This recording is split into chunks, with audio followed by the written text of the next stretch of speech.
عليه صلاة الله ثم سلامه صلاة ترقينا إلى الذكر والحب خلا الله لا أرجو سواك ولو يكن لأني بك المخصوص يا أحمد الأخر فما في سوى رب البرية مطمع وأنت على كل البرايا الذي حرم فآمد باب الله والقصدنا وهو بلغنا التنزيل ما زاد ما نقل وما نام حتى جاءنا الدين كاملا ولله حمد ما يقوم وما يكون. masu sauraron mu barkamu da haka, barkamu da sake saduwa a cikin wannan shiri na jagora abin koyi. Shiri ne da yake waiwaye akan rayuwar Sheikh Ibrahim Inyas radiyallahu anhu da irin gudunmuwar da ya kawo duniya da kuma irin tarbiyyar da yawa almajiransa, wanda muke kawo muku tare da babban malamin Dr. Habibu Sani Abdullah, babban malami a jami'ar horar da malamai da ke nan Kano, kuma babban limamin masallacin Sheikh Ibrahim Inyas da ke gidan Kaya. Malam sai assalamu da masu sauraro. Assalamu alaikum wa rahmatullahi ta'ala wa barakatuhu. To mai sauraro, idan kana biyu da mu a makon da ya gabata, kun ji da malam ke kawo mana rubuce-rubuce da Sheikh Ibrahim Inyas yayi da kuma sauran talifai da yi kala daban-daban da za su amfani rayuwar musulmi baki da. Yau kuma Allah ya so da za mu dora a wani janibin.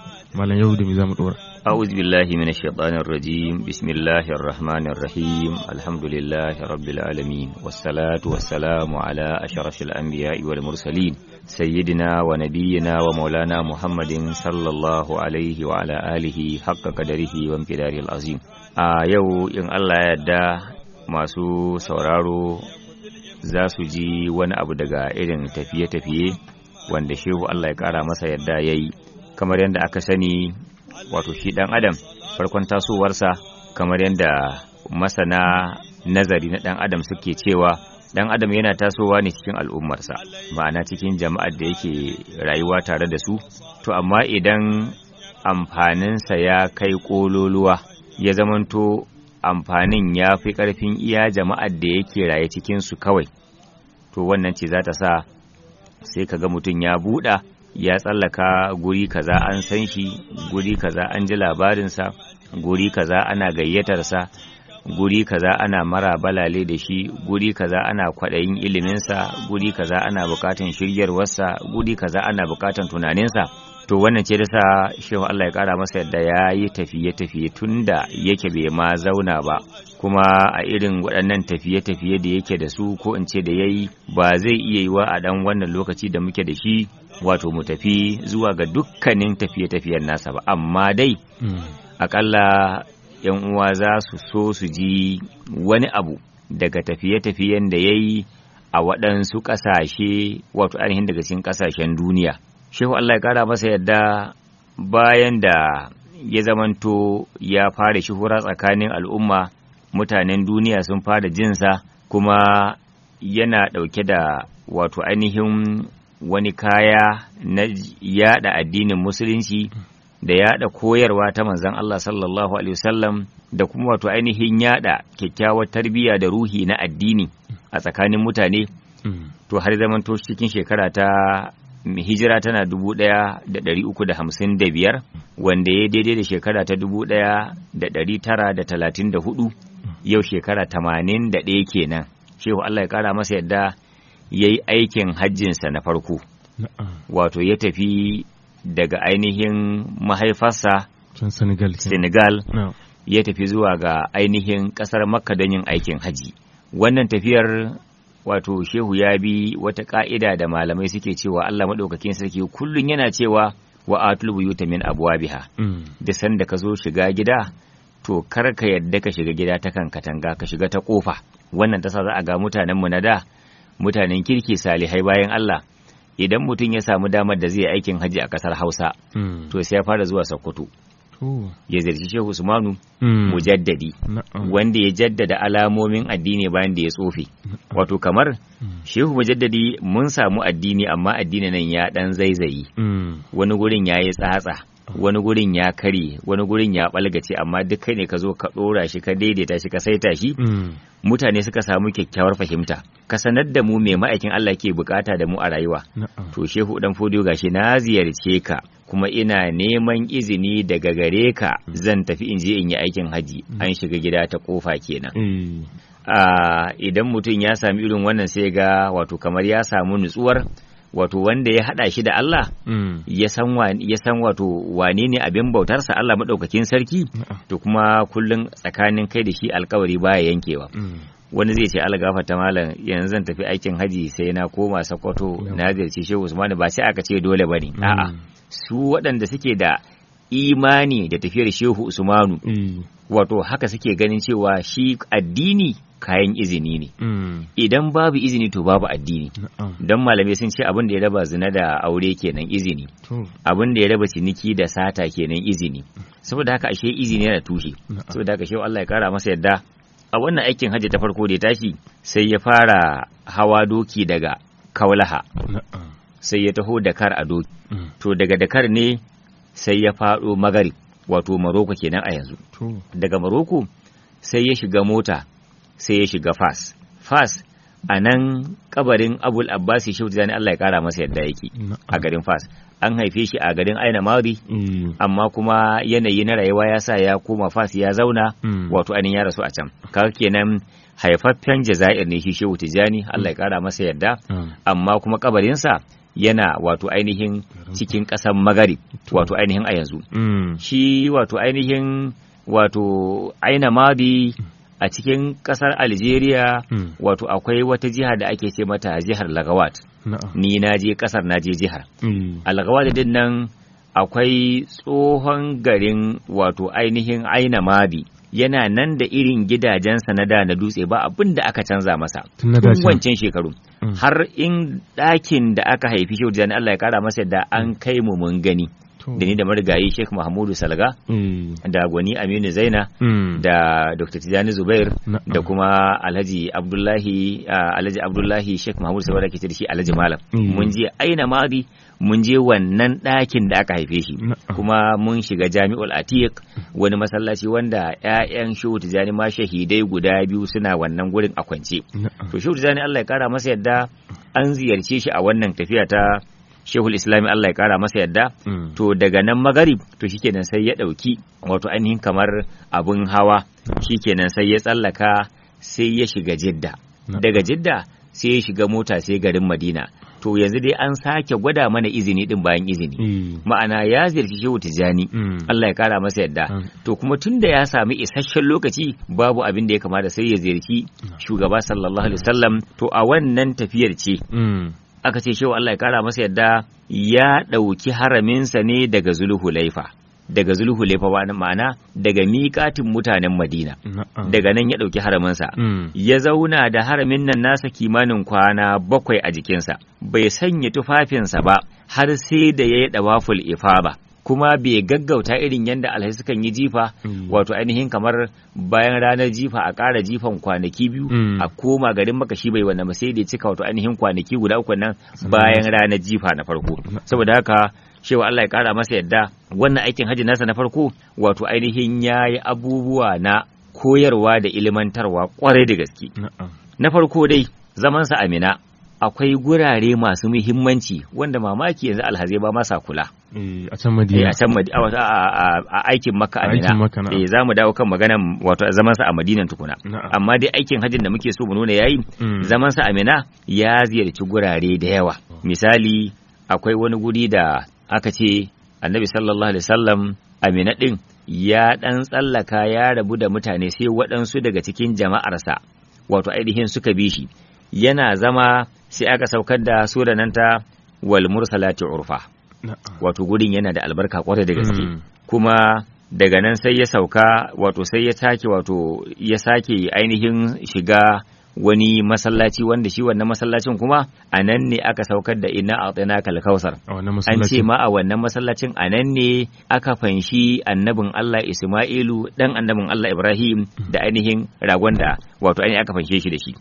A cikin wannan aikin haji da Shehu Allah ya kara masa yadda ya ta shekara ta 1934 Shehu Allah ya kara masa yadda ya samu damar da aikin hajjin sa ne na farko, amma sai da ya shiga ɗakin Ka'aba.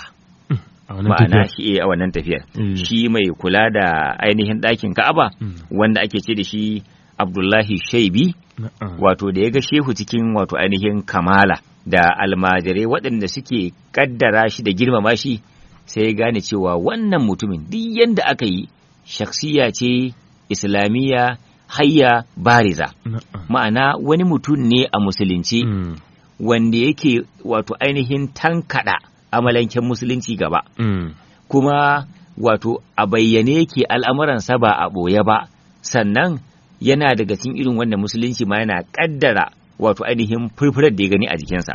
So da haka sai ya gayyace shi cewa ka zo in buɗe ma Ka'aba ka shiga, saboda haka shehu Allah ya kara masa yadda aka buɗe masa ɗakin Ka'aba ya shiga.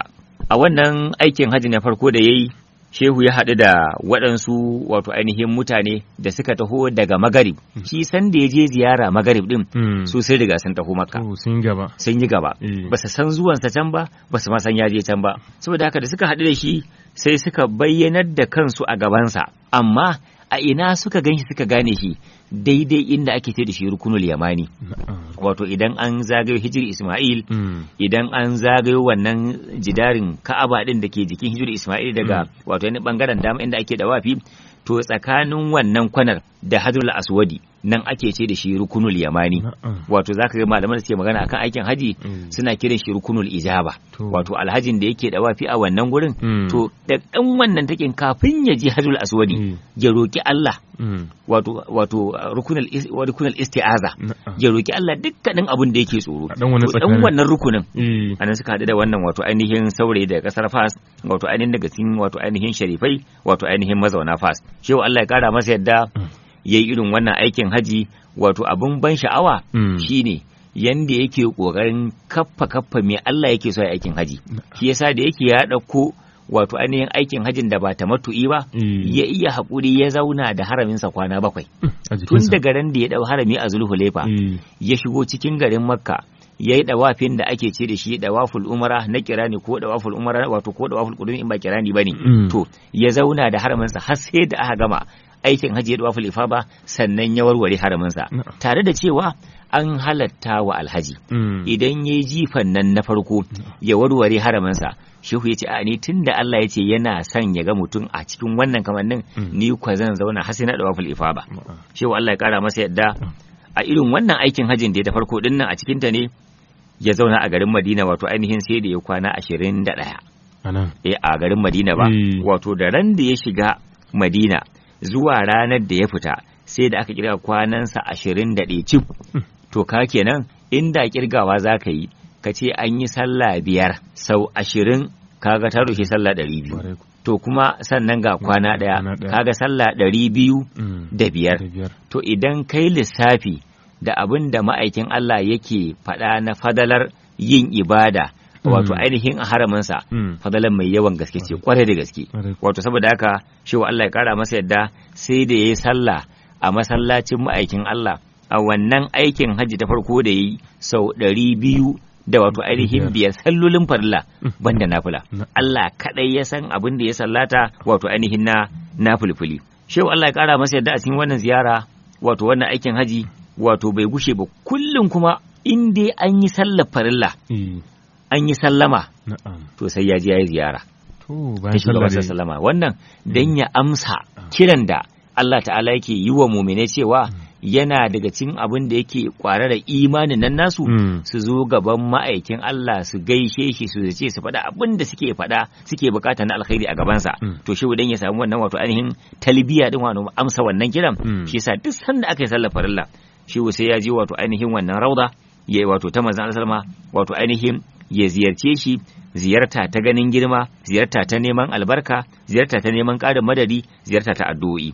Wannan ne aka ce kuma duk sanda ya je tsaya gaban ma'aikin Allah baya barin gurin sai wa ma'aikin Allah salati 70 a wajen. Sai dai shi mai riwaya da ya kawo wannan labarin sai ce bai san kuma bai iya bibiyar da wace siga shehu yake wa annabi salati a wannan gurin ba. Shin da salati Ibrahimi yake yi ko da salatul Fatih yake yi? Yace a riwayar da ya samu shi marubucin littafin da na samu wannan wato ainihin karatun daga cikin sa, yace ba a tantance da wace irin siga yayi ba, domin rigima shine kada ce to ai yayi salatin annabi da sigar da annabi bai ce ayi ba. To rigima ɗaya ce. za ka yi mamaki. Na tabbatar duk sanda aka ambaci ma'aikin Allah za ka ce da ke sallallahu alaihi wasallam. To wannan sigar salatin in ka bibiye littattafan hadisi kakaf ba wanda zai ce ga sahabin da ya rawaice ta, sigar sallallahu alaihi wasallam. Ita wannan sigar? Ko kuwa sigar wassalatu wassalamu ala as'adin nabiyina. Za ka ji malamai suna faɗa. To amma wannan sigar as'adun nabiyina babu wani sahabi da ya taɓa rawaitar wannan sigar. To ashe kenan shi salatin annabi yana da wato ainihin yalwar da za ka yi wa annabi salati da sigar da tafi maka sauki. Kake ganin za ka yi misali in ka ce duk sanda aka wa annabi salati sai ka jero salati ibrahimi, Allahumma salli ala Muhammadin wa ala ali Muhammadin wa raham Muhammadan wa ala ali Muhammadin, kama kai wannan dogon salatin. To yaushe za ka ci gaba da gora maganganu ko mai wanda kake sauraro ka ji me yake faɗa. Amma in ka ɗauki sigar sallallahu alaihi wa sallam sannan ma za ka faɗa ba za ka ji wato ainihin ka ɗauki tsawon lokaci ba.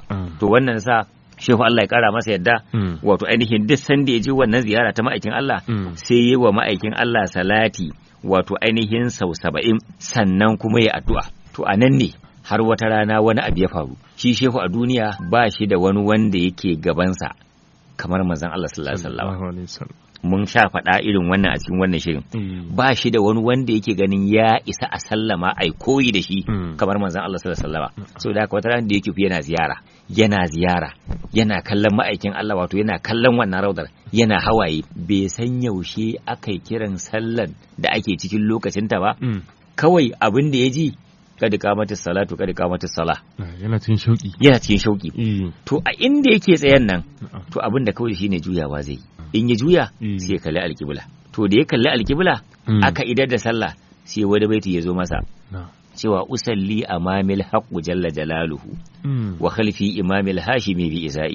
Yace gani ina sallah to a gaban Allah madaukakin sarki, amma fa bayana manzan Allah ne sallallahu alaihi wasallam.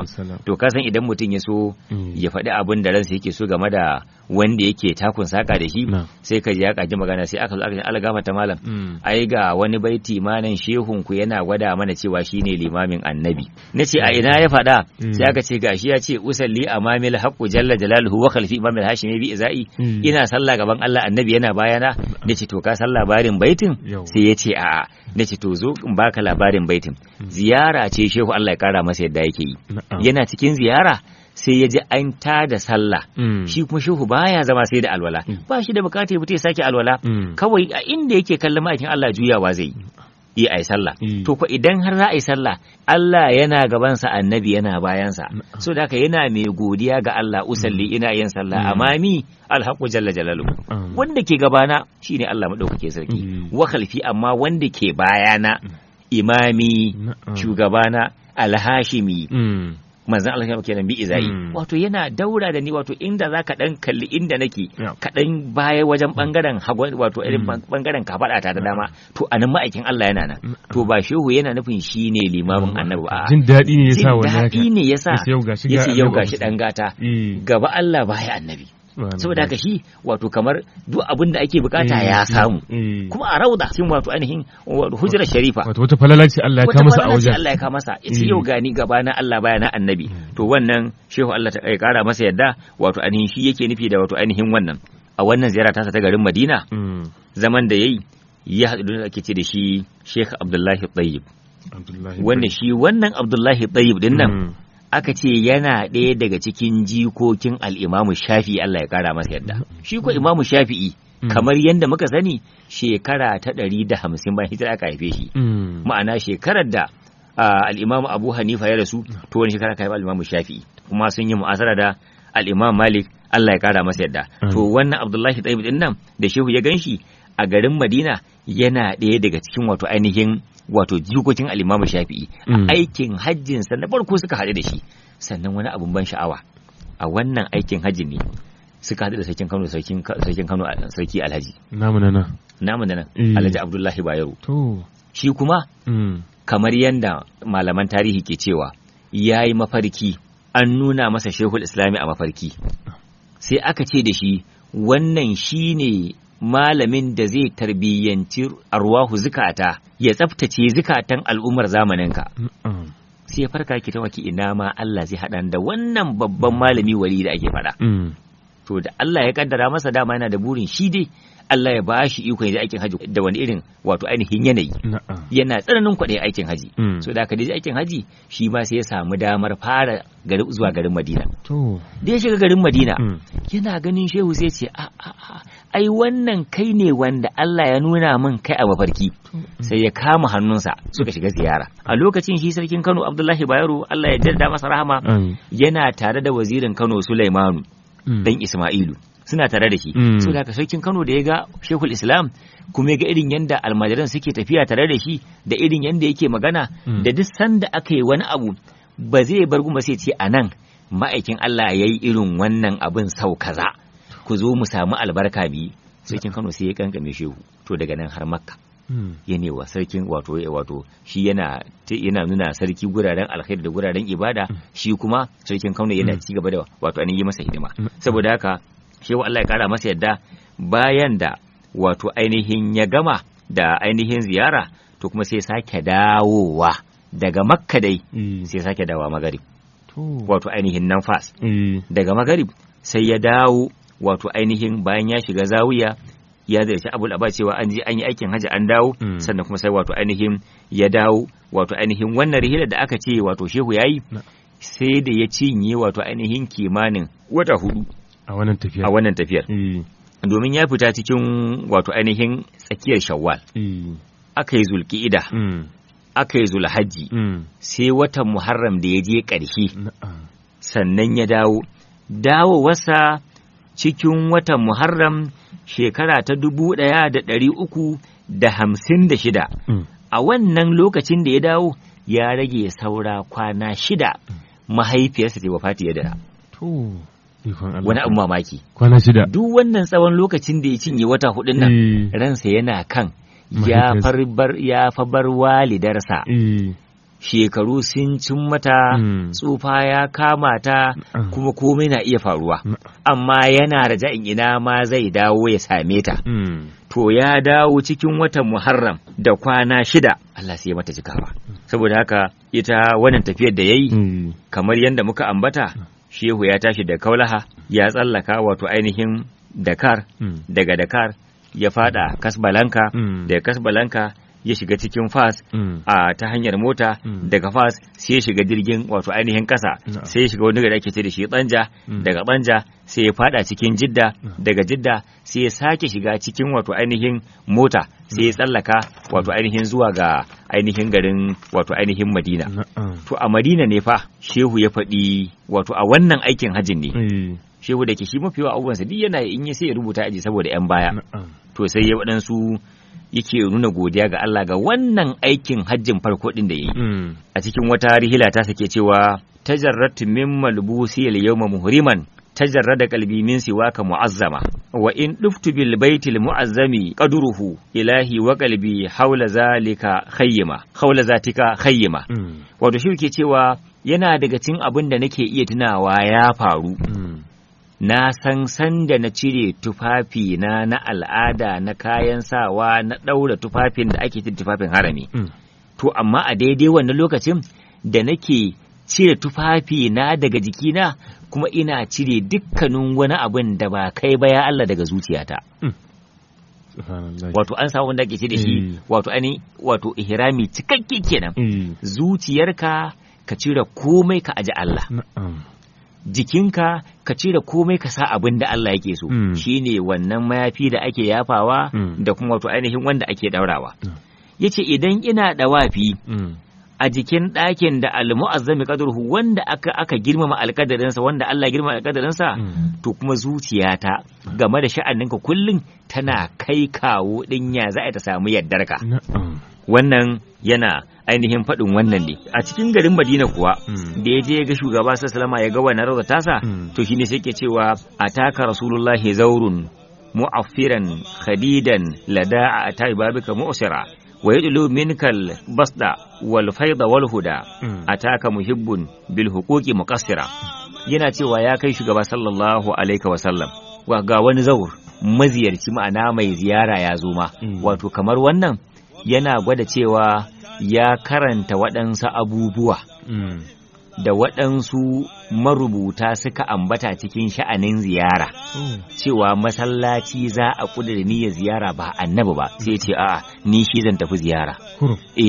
A can baitin da ya gabata akwai inda yake cewa huwal hibbu ibrahimu qad jaa za'iran li ahmad khairil alamin wa shakira wa man kana yanhu lil madinati za'iran siwahu fa inni ji'tu ahmad za'ira.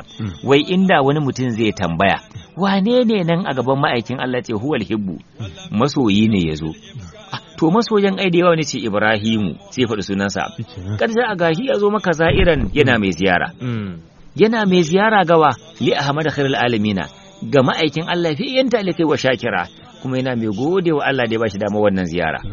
Yace wa man kana yanhu lil madinati za'iran siwahu, wanda duk ya nufi garin Madina dan ya ziyarci wani abu ba annabi ba, fa inni jitu ahmad za'ira, ni nazo ziyara ma'aikin Allah ne ko ma me albarkacin ziyara annabi ya ci a gura.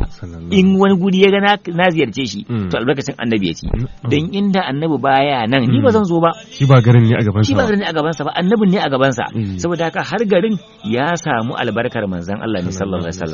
To masu sauraron mu duba da yanayi na lokaci, anan zamu ja labulan wannan shiri na jagora abun koyi tare da babban malamin Dr. Habisani Dalla, babban malami a jami'ar horar da malamai da ke nan Kano, kuma babban limamin masallacin Sheikh Ibrahim Inyas da ke nan Kano. Malam sai assalamu alaikum sauraro.